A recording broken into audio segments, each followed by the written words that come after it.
I don't expect me to get anything out of my record other than achieving a goal. The state of the music industry is strange. There's definitely huge corporate shifts and all that right now. I think that the past 10 years of really being obsessed with like the next big thing and pop, like making rock music kind of like a pop commodity like Coca-Cola or McDonald's, has backfired as it should, because they're not developing artists and they're not, you know, they're spending too much money too quick. Like, let's sign this next big thing, a band that's been together for a year, who are 19 years old, spend $2 million, and then we don't even know if they're going to be a band next year. As opposed to finding artists that will really be working for 10, 20 years, therefore always putting out records and having a solid fan base that will be following their careers and watching their development. So I think that the backfiring of that stuff has created a bit of a new shift in the industry, which is basically they should be spending less and signing fewer bands and developing the few that they do sign, instead of just like tossing them out the window. So hopefully things are changing, and in terms of my record, I'd just like to wave the flag of romantic heavy rock music, and with the flag of being a woman doing that, and hopefully speak to a lot of young girls out there that are wanting to hear more women in the landscape of rock music. Okay, in whole, especially being formative years, age 22 to 27, I absolutely learned the most about myself. I traveled the world for the first time. I learned from older, more experienced people, and I learned from extreme life experience. And I learned about myself on every level. I learned less musically because there was so much going on a personal level so often. Pretty intense personal things going on in that band. So that's where I learned who I was, absolutely, and what makes me happy and what I want to do with my life. And then my year in the Pumpkins was my ultimate music lesson. I always saw it like the whole was like going to university, and then the year at the Pumpkins was doing my master's degree in musicianship, and I learned from those three musicians, from Billy, James, and Jimmy. I became a better musician, and by learning their songs, I became, you know, a better songwriter by understanding the way Billy wrote songs. So that's where I learned all the music, and who knows what I'm going to learn from in the next year or two, but I know I'll learn a lot. I'm always learning. On my 2 years off, I've been off tour for 2 years now since the Smashing Pumpkins. Before I got into the recording process of my record, I spent a few months going through all of my negatives since 1994, and I edited them into a book proposal for a tour diary called July 1994 through December 2000, which was my life with the Pumpkins and with Hole. And I sort of shopped it around a little bit, like but I need a book agent, and yes, I plan on getting that book out in the next couple of years.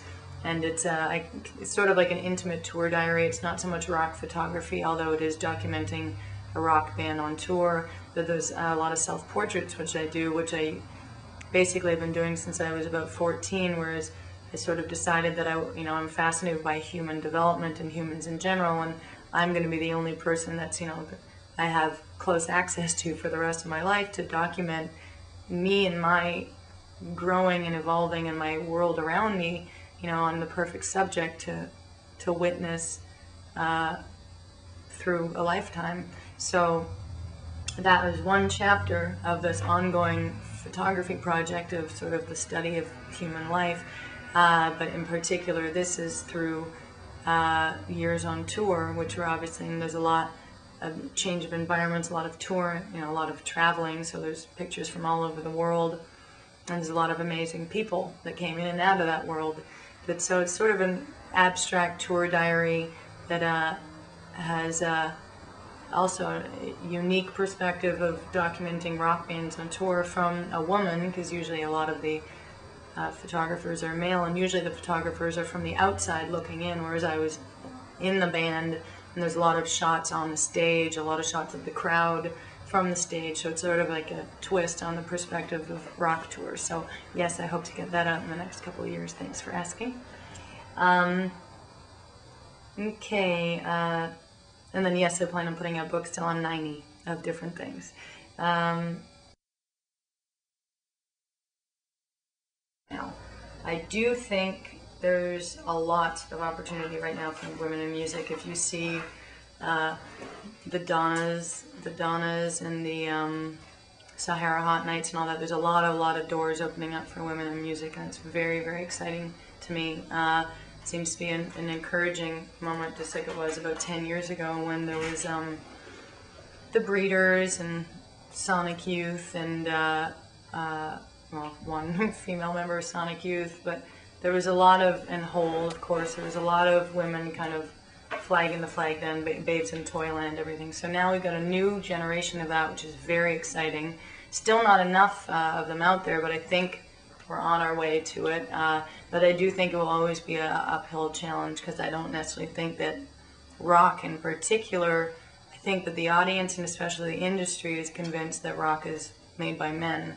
And of course, the legendary rock bands, be it the Stones or Zeppelin or Sabbath, are all men. And there hasn't, you know, there are a couple incredible examples in the past, like Joan Jett, Debbie Harry, and Grace Slick, and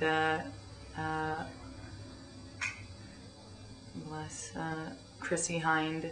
So there's some good rock women out there, but that have made, you know, marks in the history of rock music. But I don't know. I don't know how. I don't think it will ever be 50-50. I think that for whatever reason, maybe it's just within the instinct of women. I think women are instinctively more into singer-songwriter types of things, like Joni Mitchell or Cat Power. I think it's just more natural to women to be a little bit more intimate, as opposed to hiding behind a big wall of sound or putting their lyrics on top of a big wall of sound. So I don't think that it's ever going to be as many women, but I think it's a very good time right now in 2003.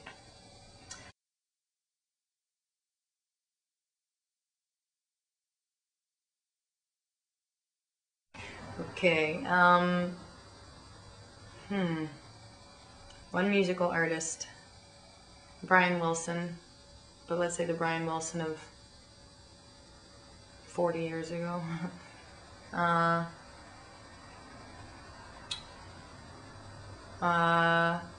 One political figure.